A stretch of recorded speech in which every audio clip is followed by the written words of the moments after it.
नमस्कार, आप देख रहे हैं लाइव 24 न्यूज बिहार। चलिए नजर डालते हैं आज की बड़ी खबर पर।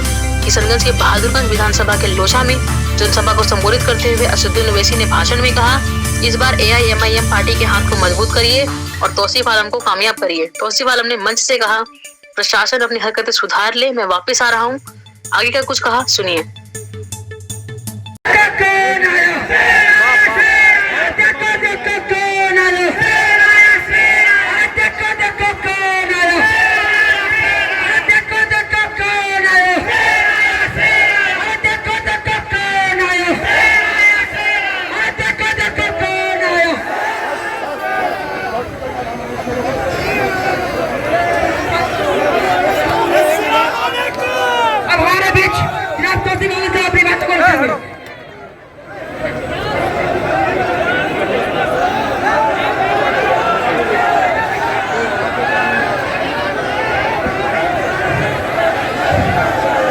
अस्सलामु अलैकुम वरहमतुल्लाहि वबरकातुहू। हिंदू भाइयों को नमस्कार। मैं ये बताते चलूं कि हमारे नेता, हमारे सदर असदुद्दीन ओवैसी साहब है। आंख से आंख मिला करके बात अगर करने का काम किया है तो उसका नाम असदुद्दीन ओवैसी साहब है। नरेंद्र मोदी कांपता है, अमित शाह कांपता है, योगी का तो आवाज ही नहीं निकलता है यूपी में। मैं आप लोगों से इतना कहने के लिए आया हूं कि नरेंद्र मोदी सुन लीजिए, हम लोग हकदार हैं, कोई किराएदार नहीं है जो तुम्हारा कार्यकर्ता का ये सुनेंगे कि हमारा है। अरे इस देश को जब आजादी हुआ था 65,000 मुसलमानों ने जान गंवा करके ये देश को आजाद किया। 14,500 सिख भाई शहीद होकर के इस देश को आजाद किया। 8,500 दलित महादलित भाई शहीद होकर के इस देश को आजाद किया। हम सबका भारत है, किसी का बाप का बपोती नहीं है। जब तक अंबेडकर का संविधान जिंदा है, भारत का नक्शा को बिगाड़ने नहीं देंगे नरेंद्र मोदी जी, अमित शाह जी। बस इतना ही कहने के लिए आया था आपके बीच। आज ने लालू का बेटा, चारा चोर का बेटा तेजस्वी ने कहा है कि हमारा असदुद्दीन ओवैसी चरमपंथी है। ये क्या नाम है तुम्हारा, तेजस्वी? अरे शायद तुम भूल गए, तुम्हारा बाप मुख्यमंत्री था, उस समय नरसिंहार हुआ करता था बिहार में। बिहार को तुम जंगल राज बना दिया था। लालू राज में चारा चोर का बेटा, जवान में लगाम देकर के बोलो, असदुद्दीन साहब आज सिर्फ बहादुरगंज का नेता नहीं है, किशनगंज का नेता नहीं है, बिहार का नेता नहीं है, हैदराबाद का नेता नहीं है, बल्कि 30 करोड़ मुसलमानों का आवाज बना हुआ है। अगर आंख से देखोगे तो आंख निकाल लेंगे, उंगली दिखाओगे तो उंगली काट देंगे, जुबान संभाल करके नहीं बोलोगे तो जुबान काट लेंगे तेजस्वी तुम्हारा। तुम क्या समझते हो चरमपंथी है? अरे चरमपंथी किसको बोलता है? असल बात है कि तुम नाइन फेल हो, तुम तो पढ़ा लिखा हो नहीं जो तुमको चरमपंथी का वर्ड मालूम। चरमपंथी का मतलब होता है आतंकवादी, उग्रवादी। ए मुसलमान भाइयों, तुम्हारा नेता को चरमपंथी और आतंकवादी बोला गया है। अगर अपना हक का बात करे असदुद्दीन ओवैसी साहब तो चरमपंथी है।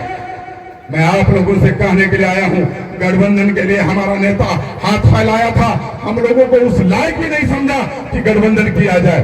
मैं आप लोगों से यही कहने के लिए आया हूं कि गठबंधन किया नहीं किया, लेकिन तेजस्वी याद रखना बगैर MIM का तुम सरकार नहीं बना सकते हो।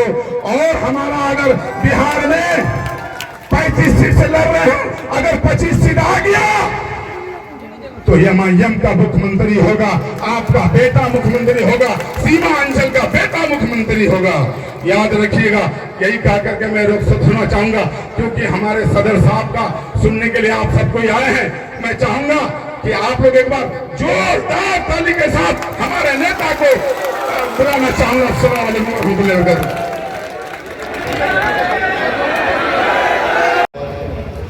जितना सीमांचल का दुश्मन है, जितना आपका दुश्मन है, जितना आपके गरीबी को रखने का दुश्मन है, वो ये नहीं चाहता कि सीमांचल से सीमांचल की एक ताकतवर सियासी आवाज उठे। इसीलिए इनको अंजर नईमी से मोहब्बत नहीं थी, इनको दुश्मनी थी तो बहादुरगंज के गयूर अवाम से दुश्मनी थी। इनको अंजर नईमी से मोहब्बत नहीं थी, इनको दुश्मनी थी कि आखिर ये कौन है बहादुरगंज की जनता जिन्होंने अपनी आवाज को, अपने इत्तेहाद को मजबूत करते हुए अपने मुकद्दर के खुद फैसले करने का इरादा कर लिया, और इसीलिए उन्होंने मजलिस के एमएलए को तोड़ा। और आज आप देखते हैं कि उनका क्या हाल करके रख दिया। मगर मैं आपसे वादा कर रहा हूं, तौसीफ आलम मजलिस में आया है तो इंशाअल्लाह ताला हम जब तक जिंदा रहेंगे, या फिर तौसीफ आलम को अल्लाह जब तक जिंदा रखेगा, तौसीफ आलम मजलिस को छोड़कर नहीं जाएगा। इस बात का हम आपको तयक़ुन दे रहे हैं इंशाअल्लाह ताला। हमने तौसीफ भाई से कहा कि तौसीफ भाई, अगर हमको पहले दुनिया से जाना पड़ा तो आप हमको अपने कंधे पर रखकर कब्रिस्तान लेकर जाएंगे, मगर मजलिस को आप कभी नहीं छोड़ेंगे। तौसीफ आलम ने हमसे वादा किया है। अब हम आपको बता रहे हैं कि चाहे मोदी हो, नीतीश कुमार हो, तेजस्वी हो, या चिराग पासवान हो, या कुशवाहा साहब हो, ये सब हर समुदाय की सियासी लीडरशिप को कबूल करते हैं, मगर एक समुदाय की सियासी लीडरशिप को बर्दाश्त नहीं करते, वो है अल्पसंख्यक समाज, और खास तौर से सीमांचल के गरीबों की आवाज, गरीबों की दिलों की धड़कन मजलिस आलम को छोड़कर और दूसरी पार्टी के उम्मीदवार को डालने का सोच रही है। तो याद रखिए, जिसको सुनाई नहीं देता तुम्हारा गम, जो तुम्हारे आंख में आंसू है उसको देख नहीं सकता, जो तुम्हारी नाइंसाफी को अपनी नाइंसाफी नहीं समझ सकता, बहादुरगंज की जनता, सीमांचल की जनता, वो तुम्हारे वोट का हकदार नहीं है। वोट का हकदार वो है जो तुम्हारी तकलीफ को अपना तकलीफ समझे, जो तुम्हारे आंसू को अपने आंसू समझे, जो तुम्हारे बच्चों को देखकर अपने औलाद की तरह उनकी तरक्की के और स्कूल का इंतजाम कर सके, जो रिश्वतखोरी का, भ्रष्टाचार का खात्मा कर सके, जो नदी कटाव का काम करा सके, जो सीमांचल के किसान को इंसाफ दिला सके, जो सीमांचल के नौजवानों का मुस्तकबिल रोशन करे। ये काम अगर कोई कर रहा है तो ओवैसी और मजलिस इत्तेहादुल मुस्लिमीन कर रही है। मोदी सीमांचल को आकर घुसपैठिया बोलता है। बताओ, क्या आप बांग्लादेशी हैं? क्या आप नेपाली हैं? जोर से बोलिए, आप हैं क्या? हमारी माँ और बहनें, आप भी हाथ उठाकर बोलिए, क्या कोई बांग्लादेशी नेपाली है बहादुरगंज में? ये मोदी कहता है। और तेजस्वी क्या कहता है हमको? ये चरमपंथी है ओवैसी। यानी मोदी, तेजस्वी का बड़ा भाई मोदी, मोदी हमको घुसपैठी बोलता है, तेजस्वी हमको कहता है चरमपंथी है। तो कौन चरमपंथी है लालू परिवार के निगाहों में? जिसके सर पर टोपी है वो चरमपंथी, जो हमारी माँ और बहनों के सर पर दुपट्टा या हिजाब है वो चरमपंथी, जिसके चेहरे पर दाढ़ी है वो चरमपंथी, जो अल्लाह की इबादत करता है वो चरमपंथी, जो पंच वक्ता नमाजी है वो चरमपंथी, जो रमजान के रोजे रहता है वो चरमपंथी, जो बावक हमेशा मस्जिद को जाता है वो चरमपंथी, जो बच्चों को कुरान की तालीम सिखाता है वो चरमपंथी है। और कौन चरमपंथी नहीं है? जो लालू के आगे अपना सर को झुका दे वो चरमपंथी नहीं है। जो लालू परिवार की चौखट पर जाकर भीख मांगे वो चरमपंथी नहीं है। जो लालू की तारीफ करे, उसके बेटा की तारीफ करे।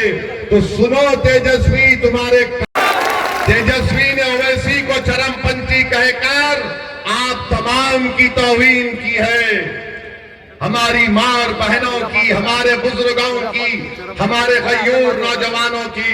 अरे मैं 5 मर्तबा का सांसद हूं, मुझे 2 मर्तबा बेहतरीन सांसद का अवार्ड से नवाजा गया।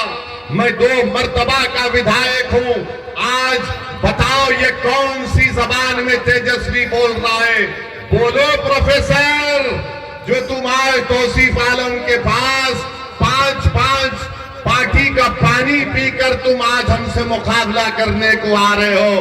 तुम जिसको मुख्यमंत्री बनाना चाहते हो वो 17% बिहार की जनता को चरमपंथी कह रहा है। बताओ सीमांचल की गयूर जनता, बताओ बिहार की 17% अल्पसंख्यक समाज के मुसलमान, क्या तुम चरमपंथी और घुसपैठी बोलने वालों को वोट दोगे? क्या तुम चरमपंथी और घुसपैठी वालों को वोट दोगे? अगर नहीं दोगे तो फिर 11 तारीख को पतंग छाप को कामयाब करना है और आप कामयाब करेंगे इंशाअल्लाह ताला। सुन लो, मोदी, अमित शाह, नीतीश कुमार, चिराग पासवान और तेजस्वी, मजलिस के लीडर को गाली देने से तुम ये समझ रहे हो कि हमको कुछ फर्क पड़ता नहीं पड़ता। अल्लाह हमारे दिलों का हाल जानने वाला है। सुनो तेजस्वी, सुनो नीतीश कुमार और मोदी, सीमांचल के हर घर में मजलिस का पतंग छाप का पैगाम पहुंच चुका है। अरे 10 साल का मासूम बच्चा हमको देखकर कहता है ये पतंग छाप जा रहा है, पतंग छाप जा रहा है। अब तुम इस मोहब्बत को नहीं निकाल सकते। तेजस्वी, हम मर भी जाएंगे ना तो ये लोग याद करेंगे कि एक पतंग छाप वाला आकर हमारे दिल में इस बात को पैदा कर दिया कि हमारे मुकद्दर के फैसले हम लेंगे। एक पतंग छाप का नाम लेकर आया जिसने कहा कि अगर 14% के लोग 15 साल मुख्यमंत्री रह सकते हैं, 17% के लोग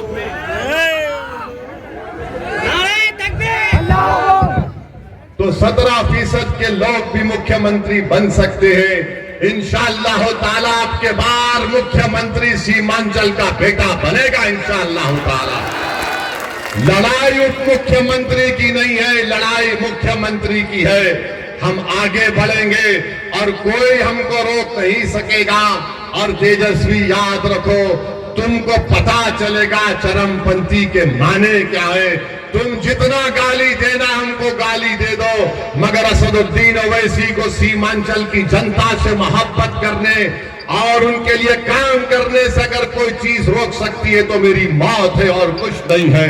और सुनो तेजस्वी, मोदी और ये जो कांग्रेस का एक नेता बोलता है हमारे बारे में, अरे तू डरता होगा मौत से, मैं मौत को बगलगीर करने को तैयार हूं। तू तैयार है? बता।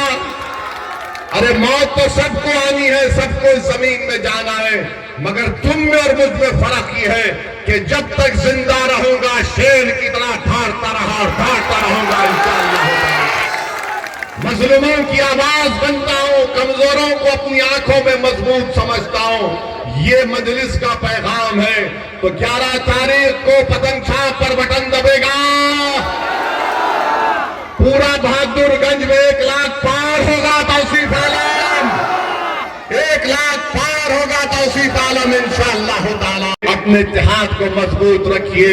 बहादुरगंज की जनता, सीमांचल की जनता, एक एक वोट जो पतंग छाप पर पड़ेगा वो हमारे हौसलों को बुलंद करेगा, वो जवाब होगा तेजस्वी को। मैम, आप ऑल इंडिया मजलिस इत्तेहादुल मुस्लिमीन के किस पोस्ट पे हैदराबाद में हैं और बहादुरगंज विधानसभा में चुनाव प्रसार में आई हुई हैं आप? मैं करीब 5 साल से मजलिस इत्तेहादुल मुस्लिमीन के लिए काम कर रही हूँ और बहादुरगंज में मैं यहाँ प्रचार के लिए आई हूँ ताकि मजलिस इत्तेहादुल मुस्लिमीन यहाँ से कामयाब हो। टोटल 25 कैंडिडेट हमारे इस इलेक्शन में ठहरे हैं और सभी कॉन्स्टिट्यूंसीज़ में जो है हमारे लोग काम कर रहे हैं, बहुत मेहनत कर रहे हैं और उम्मीद है कि इंशाल्लाह इस बार हमें ज़्यादा से ज़्यादा सीट आएंगे पूरे बिहार में। और वैसे सब मंच से कह रहे हैं कि इस बार सीमांचल के ही मुख्यमंत्री होंगे, क्या लग रहा है इसमें? इंशाल्लाह ज़रूर हो सकता है। ये बात जो है ना मुसलमान ही तय कर सकते हैं, अगर वो अपना इत्तेहाद दिखा दे, अपनी ताकत दिखाते। देखिए हमारा अलायंस जो है चंद्रशेखर आज़ाद की पार्टी से भी है और एक पार्टी से भी है, तो अगर दलित भी जो है अपने वोट एक तरफा इस्तेमाल करें और मुसलमान भी जो है मजलिस और दूसरे जो अक़लियतें हैं वो भी अगर मजलिस इत्तेहादुल मुस्लिमीन का साथ दे दें तो इस बार जो है हुकूमत हमारे बगैर नहीं बन सकती। हम चाहे तो किसी को तख्त पे बिठा भी सकते हैं, किसी को तख्त से गिरा भी सकते हैं। ये ताकत हमारे पास है, हमारा इत्तेहाद हमारी ताकत है और हम हमारे इत्तेहाद के ज़रिए, हमारे ताकत के ज़रिए हम यहाँ से पटना जो है अपने लोगों को भेज सकते हैं और हुकूमत हम जो है किंग मेकर बन सकते हैं इंशाअल्लाह ताला। आपको लग रहा है कि महिलाएं चुनाव के जो जिस हिसाब से माहौल बन रहे हैं सीमांचल में, कितनी उम्मीद है कि 25 सीट तो लड़ रहे हैं चुनाव, कितनी सीटें आपको लग रही है कंफर्म है कि इस बार? मेहनत तो जो है जारी है और हम चाह रहे हैं कि जहाँ जहाँ भी हमारे कैंडिडेट ठहरे वो पूरे कामयाब हो। हमारी कोशिश पूरी जारी है, हम हमारा 100% दे रहे हैं। अब जनता के हाथ में है कि जो वो है एक सही फैसला ले। अगर मजलिस इत्तेहादुल मुस्लिमीन की जीत होगी तो ये बिहार की अक़लियतों की और माइनॉरिटीज़ की जीत होगी इंशाअल्लाह। विधायक जी, इस सभा से आगाज़ हुआ, जब जिस तरह से आपका मंच संचालन हुआ उसके बाद लोगों की तादाद काफ़ी देखने को मिला है, क्या अब क्यास लगा रहे हैं आप अपने सीट पर? क्यास क्या लगाना है, हमको तो मालूम है था, मालूम भी है और इंशाल्लाह रिजल्ट भी अच्छा होगा। आप लोग देखिए, आप लोगों का आँख बाद में खुलता है। आप लोग देखिए, भीड़ देख करके इसी से अंदाजा लगा सकते हैं आप लोग। नहीं, क्योंकि इलेक्शन कमीशन जो है बुकलाहट में आ गया है। आप पर FIR हो रहा है, मीडिया कर्मियों पर भी FIR करने लग जाता है। अब FIR करने के लिए कितनों FIR करे, देखेंगे 11 तारीख के बाद। अभी तो मैं सभा में हूँ, अभी तो जनता के बीच में हूँ। FIR करता है तो उसका जवाब कोर्ट में देंगे। मतलब इस भीड़ से आप निश्चित मानते हैं कि आपकी सीट निश्चित है? पहले से ही निश्चित है। आज तो ओवैसी साहब का मोहब्बत में इतने भीड़ और इंशाल्लाह कोई शक नहीं है। बाकी अल्लाह मालिक।